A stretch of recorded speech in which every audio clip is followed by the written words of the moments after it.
Location है Citadel का main hall, वही जगह जहां लोकी ने याद है मल्टीवर्स ट्री बनाया था। हमारा काम है इस सीन के इंपॉर्टेंट पॉइंट्स को समझना। चलिए इसको खोलते हैं। बिल्कुल, सीन की शुरुआत ही काफी विजुअल है।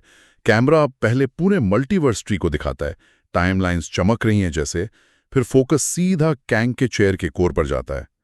और वो कोर ना पहले जैसा नहीं है, साफ दिखता है कि अपग्रेडेड है। माहौल में एक सस्पेंस सा है। ये सिर्फ सेटिंग नहीं है, ये पावर के बढ़ने का पहला इशारा है। और फिर आती है कैंग की एंट्री, एकदम से सीधा एंटमैन क्वांटम मेनिया के फिनाले से टेलीपोर्ट होकर। कॉन्फिडेंस तो देखो उसका, जैसे हार कुछ थी ही नहीं, बस एक छोटा सा रास्ते का पत्थर था। आते ही कहता है, miss minutes I am back. ये सिर्फ लाइन नहीं, ये तो ऐलान है कि भाई पिक्चर अभी बाकी है। और उसके स्वागत में कौन है? मिस मिनट्स 2.0, एक नया बेहतर होलोग्राफिक वर्जन।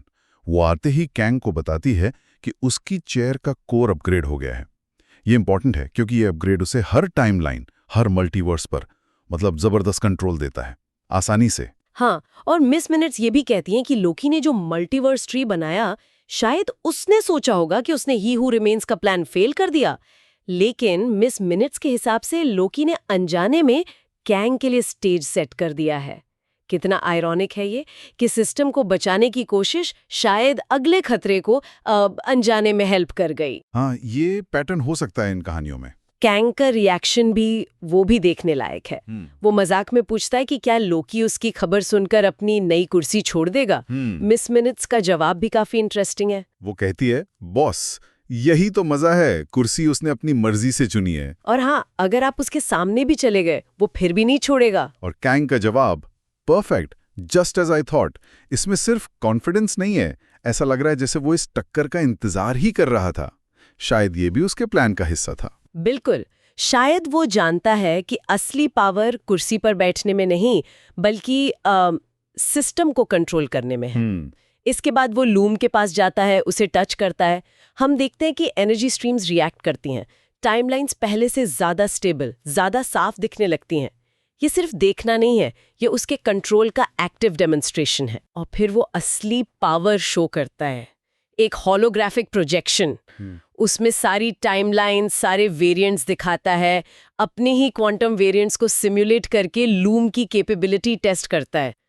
ये सीन विजुअली बता देता है कि अब कंट्रोल कितना डिटेल्ड है, कितना फाइन ट्यून्ड है। सही कहा। और इसके बाद आती है वो लाइन जो सब कुछ बदल देती है। हर यूनिवर्स, हर वेरिएंट, अब मैं डिसाइड करूंगा कौन जिंदा रहेगा और कौन नहीं। ये ही हू रिवीन्स के तरीके से बिल्कुल अलग है। वो तो सिर्फ एक सीक्रेट टाइमलाइन मेंटेन कर रहा था। कैंग यहाँ पूरे मल्टीवर्स पर जीने मरने का फैसला करने की अथॉरिटी क्लेम कर रहा है, एब्सोल्यूट पावर। ये तो कंट्रोल की अंता हो गई। और मिस मिनट्स वो भी इसमें हवा भर रही हैं। कहती हैं कि लूकी अब सिर्फ एक छोटा सा अपग्रेड है और कैंग के फैसलों से पूरा मल्टीवर्स कांपेगा। यहाँ विजुअल्स और डायलॉग मिलकर कैंग के खतरे को काफी बढ़ा देते हैं। बिल्कुल। और सीन खत्म होता है एक दमदार क्लिफहैंगर पर।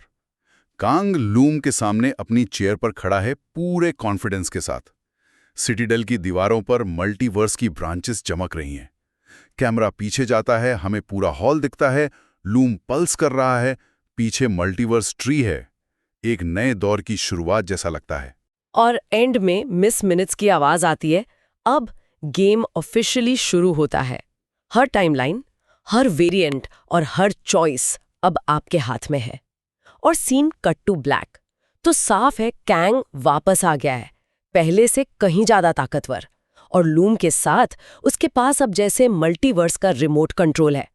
ये एक बड़े कॉन्फ्लिक्ट का स्टेज सेट करता है।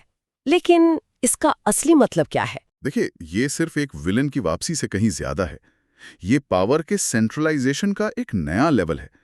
एक एंटिटी के हाथ में इतना कंट्रोल, हर टाइमलाइन, हर वेरिएंट का फ्यूचर डिसाइड करना, ये मल्टीवर्स के पूरे स्ट्रक्चर पर ही सवाल उठाता है।